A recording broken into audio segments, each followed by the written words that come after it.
Hello दोस्तों, जय हिंद। आप सभी को हम लोग आज के इस वीडियो में केमिस्ट्री के चैप्टर नंबर 1 का थ्योरी करेंगे। आप किसी भी गवर्नमेंट एग्ज़ाम दे रहे हैं, जैसे कि एसएससी हो, रेलवे हो, बैंक हो, इन सभी एग्ज़ामों के लिए यह क्लास बहुत ही इम्पोर्टेंट होगा। तो चलिए हम लोग इस वीडियो को स्टार्ट करते हैं।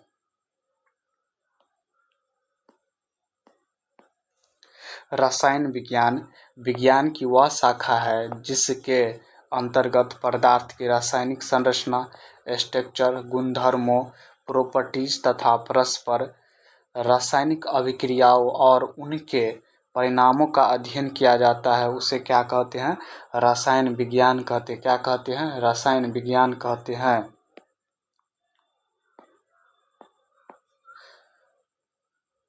18वीं शताब्दी के फ्रांसीसी रसायन शास्त्री एंटोनी लेवाजियर को आधुनिक रसायन विज्ञान का जनक कहा जाता है। आधुनिक रसायन विज्ञान का जनक किसे कहा जाता है? एंटोनी लेवोजियर को। किसे कहा जाता है? एंटोनी लेवोजियर को। रसायन की उत्पत्ति मिस्र में पाए जाने वाली मिट्टी केमी से हुई है। केमी का शाब्दिक अर्थ काला होता है। अध्ययन की सुविधा के आधार पर केमिस्ट्री को कितने भाग में बांटा गया है? 3 भाग में। कितने भाग में बांटा गया है? 3 भाग में। पहला क्या है? भौतिक रसायन, फिजिकल केमिस्ट्री, कार्बनिक रसायन, ऑर्गेनिक केमिस्ट्री, अकार्बनिक रसायन, इनऑर्गेनिक केमिस्ट्री। केमिस्ट्री को कितने भाग में बांटा गया है? 3 भाग में। Physical chemistry, organic chemistry, inorganic chemistry. भौतिक रसायन किसे कहते हैं? भौतिक रसायन किसे कहते हैं? इसके अंतर्गत अणुओं में भौतिक गुण का अध्ययन किया जाता है। कार्बनिक रसायन, इसके अंतर्गत कार्बन और हाइड्रोजन से युक्त रासायनिक यौगिक केमिकल कंपाउंड का अध्ययन किया जाता है, जैसे कि C2H5OH, CH3COOH। अकार्बनिक रसायन, इसके अंतर्गत सभी अकार्बनिक का अध्ययन किया जाता है, जैसे H2O, NO2 और SO2।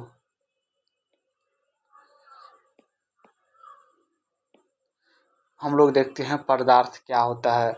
वह वस्तु जो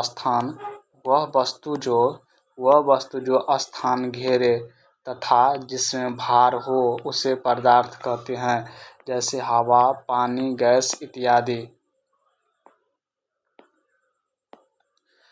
पदार्थ 2 भाग में बांटा गया है, एक भौतिक वर्गीकरण के आधार पर, एक रासायनिक वर्गीकरण के आधार पर। तो भौतिक के आधार पर कौन है? ठोस है, द्रव है, गैस है। रासायनिक वर्गीकरण के आधार पर शुद्ध पदार्थ, मिश्रण है। मिश्रण 2 प्रकार के, समांगी मिश्रण और विषमांगी मिश्रण। शुद्ध पदार्थ 2 प्रकार के, एक तत्व है, एक यौगिक है। तो यौगिक एक कार्बनिक यौगिक और अकार्बनिक यौगिक है। तत्व कितने प्रकार के? धातु, अधातु, उपधातु।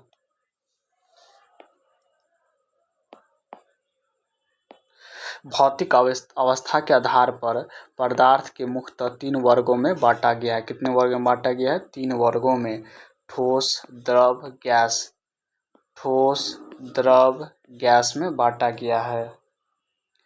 ठोस किसे कहते हैं? इसका आयतन तथा आकार दोनों निश्चित होता है। ठोस, इसका आयतन तथा आकार दोनों निश्चित होता है, जैसे पत्थर, कोयला इत्यादि।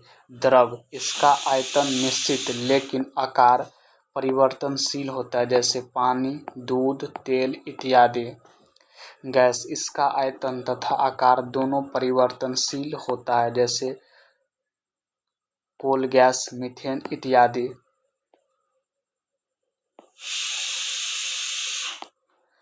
ठोस, द्रव, गैस के कुछ समान गुण बढ़ते से घटते क्रम में, जैसे कि गतिज ऊर्जा सबसे ज़्यादा किसमें होता है? गैस में, द्रव में और ठोस में होता है। घनत्व सबसे ज़्यादा किसमें होता है?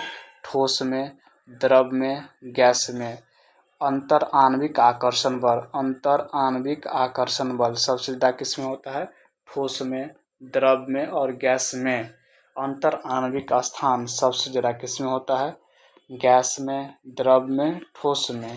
प्रत्यास्था सबसे ज़्यादा किस में होता है? ठोस में, द्रव में, गैस में। संसंजक बल सबसे ज़्यादा ठोस में, द्रव में, गैस में। विसरण सबसे ज़्यादा किस में होता है? तो गैस में, द्रव में, ठोस में। संपीड्यता सबसे ज़्यादा किस में होता है? गैस में, द्रव में, ठोस में। पदार्थ का वह गुण जिसमें पदार्थ टूटने से पहले अपने ऊपर होने वाले प्रवाह का विरोध करता है, उसे क्या कहते हैं? दृढ़ता कहते हैं। ठोस, द्रव, गैस के अलावा पदार्थ की दो और अवस्था होती है। कौन कौन होता है? प्लाज्मा अवस्था, एक बोस-आइंस्टीन कंडेंसेट होता है। प्लाज्मा अवस्था। प्लाज्मा अवस्था। प्लाज्मा का कोई निश्चित आकार या निश्चित आयतन नहीं होता है। प्लाज्मा की पहचान सर विलियम क्रूक्स द्वारा 1879 में हुई थी, लेकिन प्लाज्मा का नाम लैंगम्यूर ने किया था। लैंगम्यूर ने दिया था। यह पदार्थ की चौथी अवस्था है। यह पदार्थ की चौथी अवस्था है। यह पदार्थ की कौन सी अवस्था है? चौथी अवस्था है। सूर्य और तारे की ऊष्मा ऊर्जा प्लाज्मा अवस्था के कारण होती है। बोस-आइंस्टीन कंडेंसेट यह पदार्थ की कौन सी अवस्था है? पांचवी अवस्था है। कम घनत्व तथा कम ताप पर पदार्थ को ठंडा करने से बीईसी तैयार किया जाता है। पदार्थ में होने वाले परिवर्तन। तो पदार्थ में होने वाले परिवर्तन कितने प्रकार के होते हैं? दो प्रकार के। पहला है भौतिक परिवर्तन, दूसरा रासायनिक परिवर्तन। तो चलिए हम लोग भौतिक परिवर्तन देखते हैं। भौतिक परिवर्तन क्या होता है? यह उत्क्रमणीय प्रक्रिया है। यह क्या है? उत्क्रमणीय प्रक्रिया है। इसमें पदार्थ की भौतिक गुणों में परिवर्तन आता है, परंतु रासायनिक गुण समान होते हैं। यह एक अस्थायी परिवर्तन है।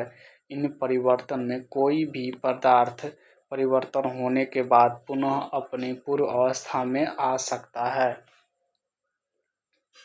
हम लोग देखेंगे रासायनिक परिवर्तन। रासायनिक परिवर्तन क्या होता है?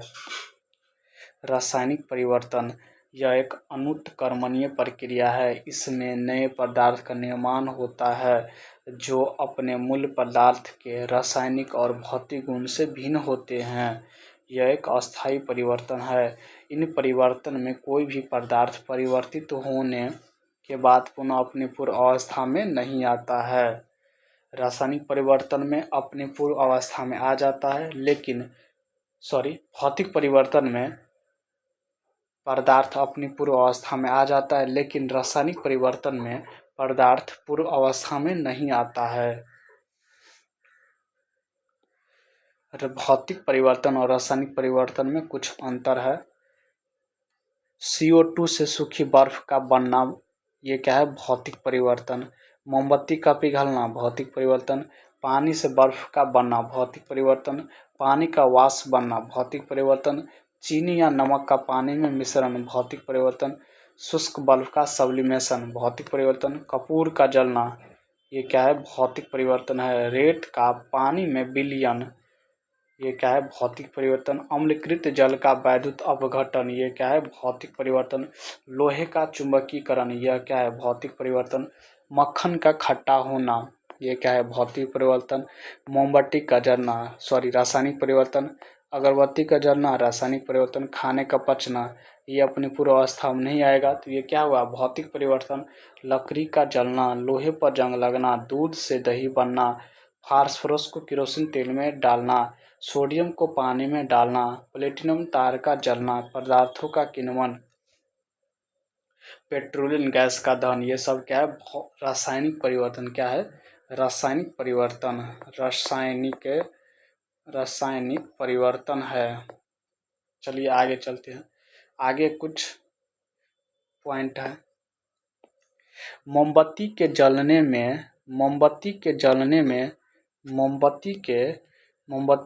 में भौतिक एवं रासायनिक दोनों परिवर्तन होता है। मोमबत्ती का जलना उदाहरण है रासायनिक परिवर्तन का। मोमबत्ती के जलते समय कौन सा परिवर्तन होता है? भौतिक एवं रासायनिक दोनों। चपाती का बेलना एवं सेकना किस परिवर्तन का उदाहरण है? भौतिक एवं रासायनिक। भौतिक अवस्था में परिवर्तन लाया जा सकता है ऊर्जा देकर या ऊर्जा निकालकर। लोहे पर जंग लगना, लोहे पर जंग लगना।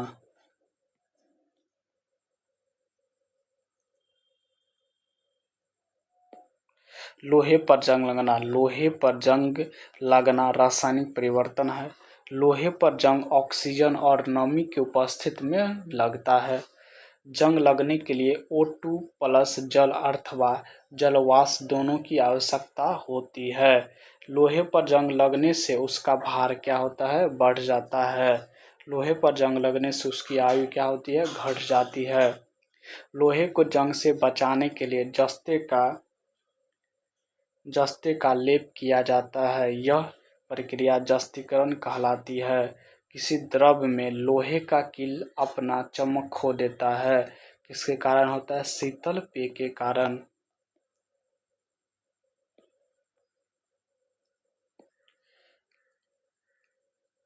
गैल्वेनाइजेशन से किसे बचाया जाता है? तो किसे बचाया जाता है? लोहा को। लकड़ी को कीड़े मकोड़े से बचाने के लिए उस पर जिंक क्लोराइड का लेप किया जाता है। जस्ते की कमी से धान में खेरा रोग होता है।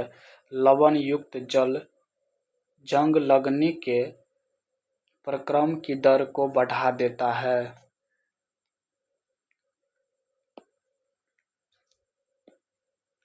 रासायनिक संगठन के आधार पर द्रव की मुख्यतः 3 प्रकार से वर्गीकृत किया जाता है। पहला क्या है? तत्व, यौगिक और मिश्रण। तत्व क्या होता है? शुद्ध पदार्थ होता है। यौगिक भी शुद्ध पदार्थ होता है। मिश्रण अशुद्ध पदार्थ है। तो शुद्ध पदार्थ कितने प्रकार के होते हैं? 2 प्रकार के, तत्व और यौगिक। तत्व के बारे में हम लोग जानेंगे। रॉबर्ट बॉयल पहले वैज्ञानिक थे जिन्होंने सन 1661 में सर्वप्रथम तत्व शब्द का प्रयोग किया। तत्व की परिभाषा सर्वप्रथम लेवोजियर ने दिया। तत्व वह शुद्ध पदार्थ है जिसे तोड़कर किसी अन्य पदार्थ में परिणत नहीं किया जा सकता है। तत्व के सूक्ष्म कणों को परमाणु कहते हैं। क्या कहते हैं? परमाणु कहते हैं। अभी तक लगभग 118 तत्व ज्ञात है, जिसमें लगभग 92 प्राकृतिक में पाए जाते हैं और खोजा गया अंतिम तत्व अणुसेप्टियम है। क्या है? अणुसेप्टियम है। डाल्टन ऐसे प्रथम वैज्ञानिक थे जिन्होंने तत्वों के प्रतीकों का प्रयोग अत्यंत विशिष्ट अर्थ में किया। तत्व के प्रतीक का सुझाव सर्वप्रथम वर्जिलियस ने दिया था। किसने दिया था? वर्जिलियस ने दिया था। तत्व कितने प्रकार के होते हैं? 3 प्रकार के। धातु, अधातु, उपधातु। भूपट्टी पर तत्वों का क्रम OSIALFE ये क्या है? धातु है। ये क्या है? उपधातु है और अधातु है। भूपट्टी पर धातु का क्रम ALFECANA। मानव शरीर में तत्वों का क्रम OCHNCA। ये क्या है? अधातु है। ये क्या है? धातु है। जीवित मानव शरीर में सबसे कम मात्रा में पाया जाने वाला तत्व कौन है? तो मैंगनीज है। कौन है? मैंगनीज है। वायुमंडल में सर्वाधिक मात्रा में पाया जाता है तो क्या पाया जाता है? नाइट्रोजन।